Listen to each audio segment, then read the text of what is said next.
This Country of Ours by Henrietta E. Marshall, first published in 1917.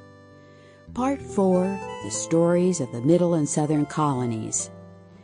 This unabridged recording was produced in 2005 by Alcazar Audioworks, which holds the copyright thereto. Chapter 35, The Founding of Maryland. About the same time as Gorges was making laws for his little kingdom of New Hampshire, another English gentleman was doing much the same, somewhat farther south. This was Lord Baltimore. The first Lord Baltimore was a Yorkshire gentleman named Calvert. He was a favorite of James I, who made him a baron, and he took his title from a tiny village in Ireland.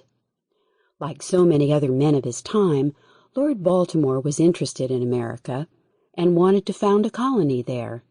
First, he tried to found one in Newfoundland. There he received a large grant of land, which he called Avalon after the fabled land in the story of King Arthur, and he had a kind of fairy vision of the warmth and sunny delights which were to be found in his new land. But instead of being warm and sunny, he found that Newfoundland was bleak and cold, so his fairy vision shriveled and died, and he came home and asked for a grant of land on the Potomac instead. In 1632, King James gave Lord Baltimore what he asked, and called the land Maryland in honor of his wife, Queen Henrietta Maria. But before the grant was sealed, with the King's broad seal, Lord Baltimore died.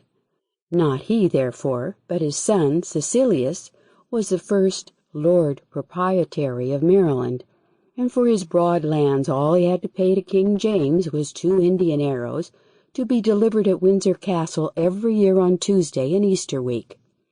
He had also to pay 1/5 part of all the gold and silver which might be found within his borders. But no gold or silver was found in the colony, so there was nothing to pay. Lord Baltimore did not himself go to America, but sent his brother, Leonard Calvert, as governor.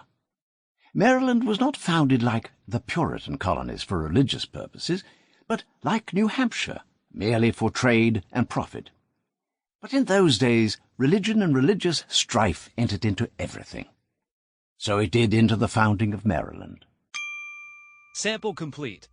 Ready to continue?